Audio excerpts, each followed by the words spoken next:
All right, shalom aleichem, gentlemen. Bruchim habayim, our Wednesday class. And we are going to continue on the topic of someone that was up all night. Last week we touched it a little bit, but we need to open this up.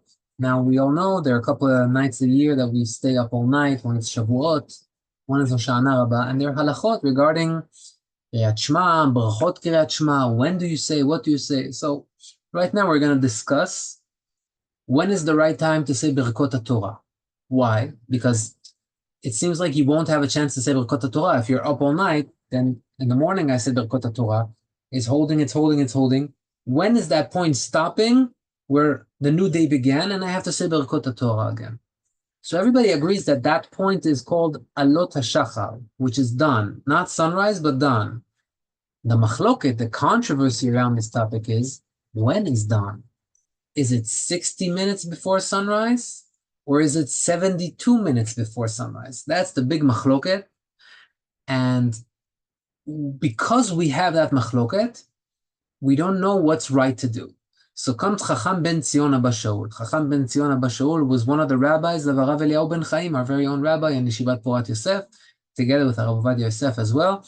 And they too, Rav Yosef and Chacham ben Zion, have a controversy what to do. Chacham ben Zion says, we have 12 minutes that we have a doubt about, right? Some say 60 minutes before sunrise is the right time to say Berkut Hatorah because that's done. Some say 72 minutes. So what is our fear? That if you follow the opinion of 60 minutes, then in those 12 minutes that you're learning without saying Berkut Hatorah because you're up all night and you're learning, right? Therefore, he says, we don't know who's right. Is it 72 minutes or is it 60 minutes? So in that 12-minute gap, he said, do not learn any Torah. Go according to the opinion that for sure is right, because 60 minutes, for sure over there you could say it. The question is if you could also say it 72 minutes or not. So according to the opinion of 60 minutes, he says say it then, so that everybody agrees that at least from that point you could already say Berkut Torah, because the new day has begun. And in those 12 minutes, he says, do not learn Torah. Sing a song, sing to HaKadosh Baruch Hu, talk to him, go to the mikveh, but do not learn Torah in that time, because you're not exempt. You have to say Berkut Torah in order to learn Torah. Comes Rav Ovadia and said, whoa. First of all, there's a machloket, so we don't know. Maybe you would be even allowed to learn and say it 72 minutes. But even if you want to be strict and say, no, let's follow the opinion that only 60 minutes before dawn we should say Berkut Torah, and those 12 minutes are in danger, says Rav Ovadia, you're only in danger when you woke up and you haven't been learning, and now you get up and you want to learn, so you have to say Berkut Torah. But if you already started learning, says Rav Ovadia, once you have begun, you're allowed to continue. Therefore, halacha lema'aseh, what do we do when we are up all night? You could say the Berkut Torah, if you want to go for sure, you could say the Berkut Torah 60 minutes before sunrise, which is done according to one opinion, but you do not have to stop learning at all. Once you have started learning through the night, there's no break, and even if you're worried about those 12 minutes, there's nothing to worry about because you started be'eter, you started when you are allowed, says Rav Ovadia, you can continue. By the way, if you want to know what the Ashkenazim do, the Mishnah Berurah says if someone is up all night, he doesn't say Berkat Torah at all. That's the opinion of the Ashkenazim. Sfaradim don't hold like that. Sfaradim say the Berkat Torah in the morning. All right, so that was Berkut Torah. What about Berkut HaShachar? When we are up all night, Shavuot, Hoshana Rabbah, or if any of you like staying up at night just for fun, when is the right time to say Berkut HaShachar? Why am I saying this? It would seem like Shachar means Shacharit, means morning. So everybody would think Berkut HaShachar go in the morning. That's not the case, or else we wouldn't be talking about it. The Kabbalists, the Mekubalim hold that once midnight hits, if you're up all night, say Berkut HaShachar in that moment, because really that's the opportunity to say Berkut HaShachar. That's the right time. According to the Peshat, the non-Mekubalim, they do not agree with that. No, you should say it in the morning. So what does the Yalkut Yosef tell us? Usually the Yalkut Yosef, which is who we are learning his book, he's going according to the Pshat. Very rarely he will go according to the Kabbalah. The Yalkut Yosef says if you are up all night, you should read the Berkut HaShachar in the morning as well. Just when you say Berkut Torah, like we said in the morning, also say Berkut HaShachar in that morning. He says, why? Two reasons. He says, even though there's an opinion that you could say it from midnight. He says, but what happens if somebody says it at midnight? And then when morning comes, he's so used to going to the bathroom, let's say in the morning, right after that, saying Berkut HaShachar. he's going to get so used to it. He says there's a danger that automatically he'll start shooting out Berkut Hatorah, Berkut HaShachar. And therefore, don't take that risk. Right? You understand what I'm saying? If you have Asher Yatzar, you're used to saying that whole package with Asher Yatzar in the morning. You may continue naturally. Because of that, that's one reason why we shouldn't say it in the night and just wait till the morning. But he says that's not the main reason. The main reason, and even though I didn't see this in this book, maybe it's there and I missed it, but I did hear this verbally from him. And he explains that there's an opinion by a rabbi called the Or Zarua. And the Or Zarua is an ancient rabbi, not from our generation. And the Or Zarua says that if you say Berkut HaShachar at midnight, ze bracha levatala, it's mamash saying Hashem's name in vain. Now, halacha may be like him, may not be like him, but since we have that fear that the bracha is going to be said in vain, what did you gain? Anyway, everybody agrees that you could also say it in the morning. Therefore, Yalkut Yosef says, when you're awake all night, don't say it at midnight, say it in the morning. So let's sum it up. According to Yalkut Yosef, when we are up all night, we say Berkut HaShachar in the morning, and we also say Berkut Hatorah then. And even though Berkut Hatorah you may have been allowed to say it a little bit earlier, 12 minutes earlier, he says, don't worry about that. You could still keep on learning because you started while you were allowed. You can continue. Bottom line, we say both in the morning. All right. Now, what happens? Sorry, Uncle Mike, you wanted to ask a question? No? No, I see you look like you're thinking. Okay. No. Okay, very good, very good. Baruch Hashem. Yakumo, Baruch haba, Baruch haba. Okay, so new topic now. Now, we all know that when you go to sleep, you have to say in the morning Berkut Hatorah. But what happens if I didn't sleep all night? I went on my bed and I fell asleep for 2 minutes, 20 minutes, half an hour, 1 hour. Then I got up and I continued with my evening. I still had work to do that. I was up till later and then I went to sleep again. All right? So what do I have to do? Do I say Berkut Hatorah when I wake up after that little sleep? Because let's say I'm going to learn Torah now. Do I have to say it or no? Wait until the morning. So there's a controversy about this as well.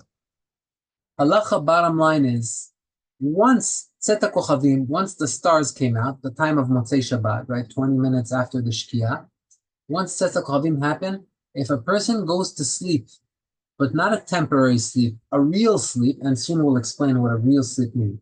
If you slept a real sleep, you have to say Berkut Hatorah when you wake up so that you'll be able to learn Torah. So if you woke up, you went to sleep at 8 o'clock, you woke up at 12 o'clock or 11 o'clock, say Berkut Hatorah, then you could read Tehillim, you could do whatever you want. When you go to sleep at 3 o'clock in the morning again, then in the morning you say Berkut Hatorah again. Technically, you could even say Berkut Hatorah 4 or 5 times in one day. I went to sleep at 9, I woke up at 10. Then at 11, I went to sleep again, I woke up at 12. Each time, if you get up to learn, you could say Berkut Hatorah. All right? Question is, how do I need to sleep and for how long? So everybody agrees that it needs to be a real sleep, meaning if I'm sitting on my chair, right, learning, and it's nighttime, and all of a sudden I doze off for 10 minutes, and you don't have to say Berkut Hatorah if you want to keep learning. In order for you to be obligated to say Berkut Hatorah, it has to be that you laid on your bed and your intention was to fall asleep. Some say today even a good couch is considered like a bed. Laying on something that your intention was to fall asleep, not that it grabbed you. If you intended to fall asleep, then even if you slept for a short amount of time, you will say Berkut Hatorah. Controversy, what's the short amount of time? Chacham ben Zion, again, he's starring in our class today. Chacham ben Zion, the big tzaddik, he holds that it has to be at least half hour that you were out in order to say Berkut Hatorah. According to Rav Ovadia, that's not the halacha.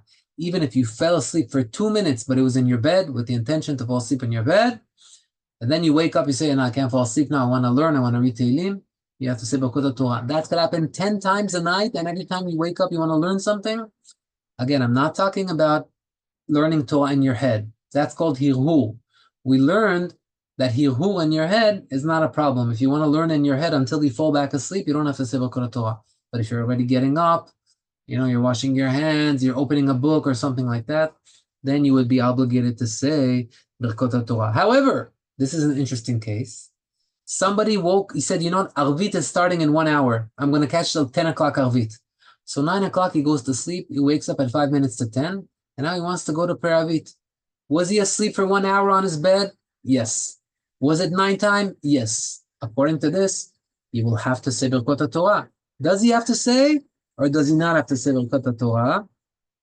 The answer is, since in Arvit there's a bracha called Ahavat Olam, and in Ahavat Olam we mention learning Torah, that exempts him from saying Berkut Hatorah. So in that case, when you're waking up for a late Arvit, even though you slept that night, you would not have to say Berkut Hatorah because the Ahavat Olam will cover you. Ziv, Yeah. do your intentions matter at all? Like in that specific case, you said, let's say there was not the Avat Olam bracha and Arvit, would you still have to say, even though you were intending to get up and say Arvit and maybe learn again, you were just taking a quick nap? No, the intention doesn't matter in that sense, meaning once you're asleep, once it's dark outside, on your bed, okay, you didn't sleep on a chair, you didn't sleep on your bed, so obviously your intention was to fall asleep. Even if you intended to fall asleep for 2 minutes and it ended up being an hour, whatever it is, once you fell asleep on your bed at nighttime and you wake up and you want to do something that has to do with Kedusha, you have to say Berkut Torah. Got it. And would you ever repeat all of Berkut HaShachar in any of these cases? Sorry if you already said this before. No, Berkut HaShachar is a different story. As a Berkut Torah, what's our challenge with it? Is that we can't learn anything if we didn't say Berkut Torah. So if I'm obligated now, I have to say it now. I can't wait with it. Berkut HaShachar, even if I'm obligated, we said that one opinion says to say it at midnight, the Kabbalah. According to the Peshat, to the simple interpretation of the Halakha, we say it in the morning. But even according to the Kabbalah, if you said it in the morning, nothing happened. You're still obligated to say it in the morning. You just said it later, but it's still fine. You have to say it once a day, and you did. But Berkut HaShachar, we don't say twice a day. It's always once a day. But the question is when you're up all night. We saw the different opinions on that. Thank you. Thanks. Okay, very good. Very good. So now, if you woke up to learn, but you didn't fall asleep from 8 to 9, you went to sleep at 8 o'clock, and you woke up at 3 o'clock in the morning. You said Berkut Hatorah, and you went to sleep again, and now you woke up at 6 for Bet Knesset. So maybe, since I already slept through midnight, I shouldn't say Berkut Hatorah, or perhaps I should. We have a machloket. There's a rabbi called a Rashash, and the Rashash says that you should not say, because you woke up already after midnight. Once midnight has passed, when you say Berkut Hatorah after midnight, you're already exempt until the next day, because midnight is over. But the Pri Chadash says, no. Even if midnight passed, anytime you sleep, when it's dark outside and you wake up, you have to say Berkut Hatorah. So in a case like that, you will say Berkut Hatorah twice that night. Once when you woke up at 3 to learn, and then once when you wake up at 6. And halacha is like the Pri Chadash. As I said before, even if it's after midnight, you still say Berkut Hatorah even a few times a night. Now you can ask, but wait, if there is an opinion that you don't need to say, we have a halacha that is safek berachot, right? We've gone through this many times. One opinion says don't, one opinion says do. If you woke up after midnight, then why don't we stand back and say, you know what, let's not take a risk. Let's follow the opinion that I'm exempt from Berkut Hatorah if it was already after midnight. There's a safek derabanan lekula. So first of all, some say that Berkut Hatorah is from the Torah. Therefore, it's not for sure safek derabanan. It may be a safek from the Torah. And if it is a safek from the Torah, you should say the beracha. But the Rabbi Ovadia brings another angle. He says like this. He says there's a rabbi called Sha'arei Teshuvah. And the Sha'arei Teshuvah says, in order to avoid this controversy, when you wake up at 3 o'clock in the morning and you start learning, and you know you're going to go back to sleep and wake up again at 6 million, have in mind that the Berkut Hatorah that I'm saying right now, I'm not having kavanah to exempt myself in the morning from that. He says, if you want a full coverage, you have insurance, you have the full coverage. If you want the full coverage, so you're worried about, maybe that's what you should do. Wake up, say, I have in mind, this is not going to cover me when I go to shul in the morning and I want to say Berkut Hatorah. This kavanah is only required if you woke up after midnight. Again, if you went to sleep from 9 and woke up at 10, 11, 12, and it's still not midnight, everybody agrees in that moment that we should say Berkut Hatorah. All right, Rabotai, that was Berkut Hatorah. We finished another topic. We're going to jump into the next topic. Psukei de Zimra and the Korbanot of the morning. So a little bit of an introduction about the Korbanot. In some Batei Knesset, we see that it's not so important for everybody to say the Korbanot. People come in Hodu and start.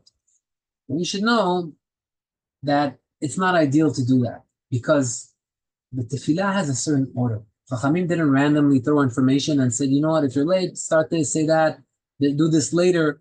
Of course, there are halachot that if you didn't say, you could do it later. But really, really, really, it's like getting dressed. A person wakes up, he first puts an undershirt, then he puts the shirt, then he puts the jacket. The korbanot is the undershirt, is the first layer, or the tzitzit, right? After the korbanot, you have a second part from Baruch Shamar until Ishtabach. That's the shirt. And then from Ishtabach until Amidah, that's the jacket. And then Amidah is the coat. You cannot change the order of things. So if somebody skips korbanot, it's like he's not wearing the first layer. Now, I tried to say this in simple meanings, but according to the Kabbalah, really we're climbing in spiritual worlds. The Amidah is, you want to call it Hashem's office, all right? That's the highest point of the tefillah. When you get to Amidah, we'll get there. Bezrat Hashem. That's the direction. But that's the highest point.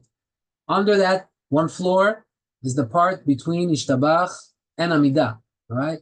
Under that one floor is between Baruch Shamar and Ishtabach, and under that the floor is the Korbanot until Baruch Shamar or until Hudud. That's also a controversy. But we understand that we're climbing up spiritual worlds. So when you miss out on the Korbanot, then you missed out the first floor. So we just wanted to let you guys know that it's important to read the Korbanot. One of the first topics that Yalkut Yosef touches in these halachot, the halachot of Korbanot and Psukei de Zimra, he mentions that you see a lot of people when they pray, they go like this. Right, not just Amidah, and then they shake. Me myself also, and I was happy to see this. And he says, you know, is it our custom? Is it not our custom? He says it doesn't matter what the custom is. If it helps you have kavanah, shake. You don't have to consider is it normal, is it not normal? Because sometimes we see that. No, don't be different. No, today, Baruch Hashem, a lot of people shake. But if it helps you focus, if you're used to doing this motion, then that you will be allowed to shake in the tefillah. All right. So the next topic that he brings is the order of the worlds. And as I just mentioned to you, the first item, then an item on top. So we have korbanot, etc., until we get to Amidah. So I'm not going to repeat that to you again. Now everybody knows when Hashem Melech comes, we all stand up. Hashem Melech, Hashem Malach, Hashem Mloch Olam Va'ed. What is the halacha if I'm not with them? I'm still reading korbanot, and they're in Hashem Melech. Do I stand up or I keep on reading my korbanot? What do you say? Anybody want to try? Stand up. I think you have to say Hashem Melech. So very good. Okay, so I like that we already have a few opinions here. So first of all, even if you're not with them, stand up. All right? The question is, why stand up? Don't be different than everybody else. Everybody's standing now. Hashem Melech, accept Hashem's kingdom upon you. But you may say, hey, I'm shaking up the order of things right now because we learned that first we put an undershirt, then we put a shirt. Hashem Melech is maybe already part of the second floor. I'm on the first floor. How can I dive into there?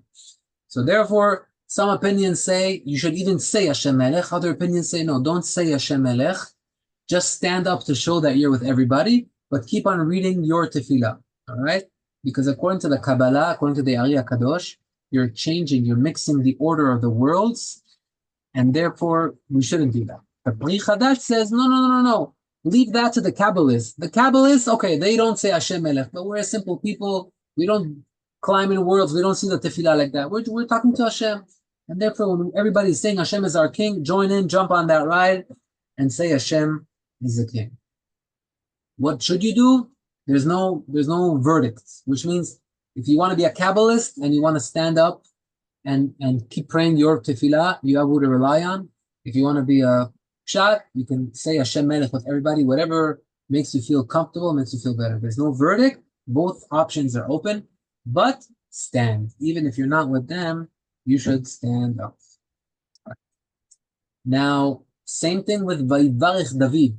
When we get to Vayivarech David, people stand up. I'm not in Vayivarech David, I'm still reading something else. Do I have to stand up? Again, not that it's an obligation, but everybody's standing up right now. You should stand up with them. So what does it mean it's not an obligation? Do I or do I not? The answer is there are exceptions. If someone is weak, if someone is old, so he'll stand up when he gets to Vayivarech David. But for him right now to stand, when they are saying Vayivarech David, you tell him it's okay. You sit down. When you get there, stand up. We're not going to trouble you twice. If you have energy, if you're able, then that would be the right way. There's a story about Rav Ovadia that one time Rav Ovadia was not standing up during Amidah. I'm talking about the Chazara of the Shaliach Tzibur. When the Chazarat Hashatz, Rav Ovadia was sitting, and the one guy stood. So he came to the Rav. He says, Rav, I'm so sorry. If I stood before the Rav, I learned that I'm supposed to stand up, but I saw the Rav is sitting. So was I wrong? Was I supposed to sit down in Amidah, in the Chazara? And the Rav said, he said, I wish I was young like you and I had your legs that I could stand up in the Chazara. But I'm tired, but you did right. You should stand up. So standing up, even in Amidah, even in the repetition of Amidah, is a recommended thing as well. All right. Now, this is important. There's certain times that a person should not leave the Bet Knesset. But I finished, I'm in a rush, I have a plane to catch, whatever it is.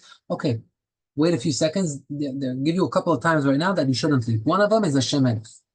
When the crowd is saying Hashem Melech, we are accepting Hashem's kingdom upon us.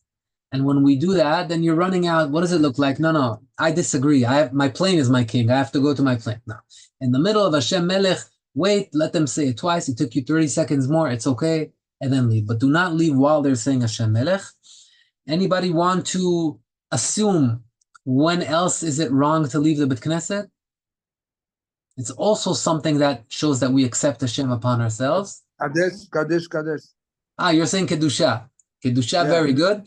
Kedusha, it wasn't even brought in. I think it's obvious because once you hear the Kedusha, you're not allowed to. You're obligated to stay there. But I'm talking about not obligated. I'm talking about, when they're praying and you're done, and it's not something that you have to stay with everybody. Kedusha is an extreme case, because even if you are in your own minyan and you hear a Kedusha from a different minyan, certain cases you have to stop with them. I mean, it's a big obligation. But Shema Yisrael, when the crowd is doing Shema Yisrael, Hashem Elokeinu Hashem Echad, a lot like Hashem Melech, it's Kabbalat Ol Malchut Shamayim. We're accepting Hashem upon us. Now, I already finished it happens to me a lot. I belong to the first minyan, but in Israel, there's very quick minyanim. The second minyan, until I learn a little bit, I fold my tefillin, they're already in Shema Yisrael. So it happens to me sometimes when I leave exactly when it's Shema, I wait by the door, let them read their Shema Yisrael, and I finish, not the whole thing, but the first pasuk of Shema Yisrael, Kabbalat Ol Malchut Shamayim. When everybody's accepting Hashem, don't run out, right? So those are 2 times you have to be careful not to run out, even though halachically, there's nothing stopping you, but it's not honor for Hashem that you're not going to be there when they are accepting His kingdom. All right. Now I'm going to show you something that you may see in a lot of the Sidurim. It's the Lamnatzeach. Right before Baruch She'amar, we have a Lamnatzeach. But if you look in your Sidur, you'll see this menorah. Anybody of you know this? Familiar to you? This is the menorah of Lamnatzeach. Where did this come from? What is it? How do we look at it? So, of course, there's no obligation to read it from the menorah. You just read the chapter of Lamnatzeach and you can continue to Baruch She'amar. However, there is a segula. You know what a segula is? Segula is, I lack the right word in English, but it means able. Meaning, when you read this in the way that we're going to talk right now, it's able for something. It can gain you something. It's a segula for. So what is it a segula for? There was a rabbi called the Rokeach, Rabbi Eliezer Migarmaiza, and he's known for having a lot of segulot.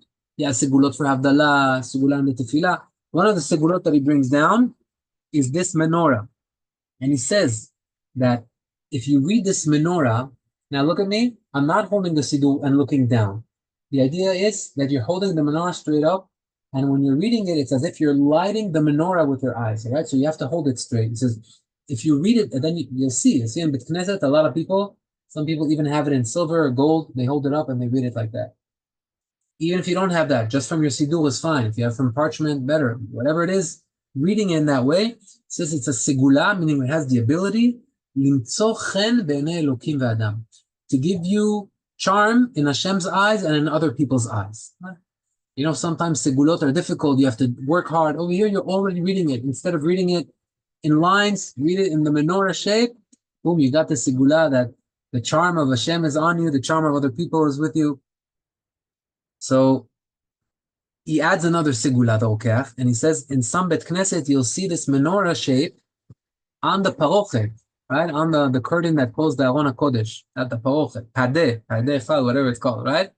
He says that's a segula, that's a special ability to protect the people in the Bet Knesset.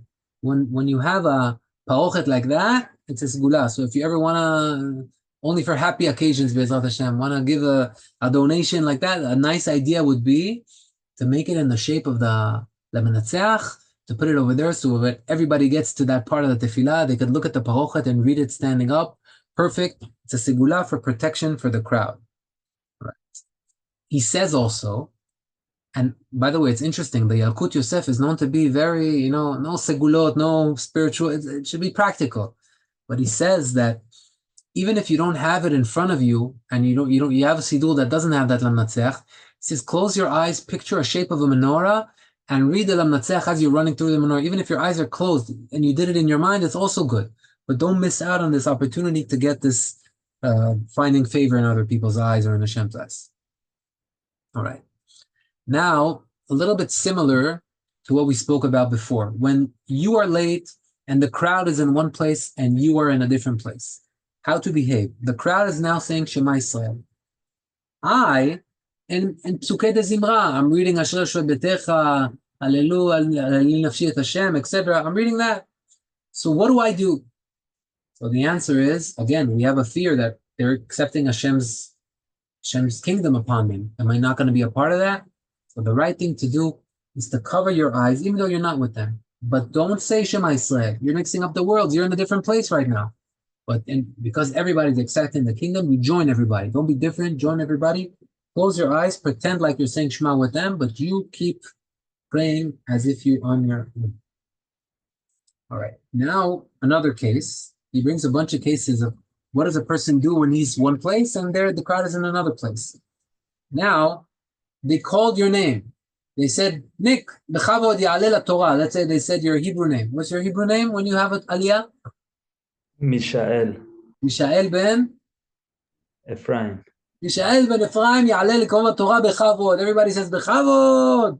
And now, what am I going to do? I'm in the middle of Asher Shel Betecha. I didn't even reach Ishtabach. I'm going to go up. I'm going to stop in the middle.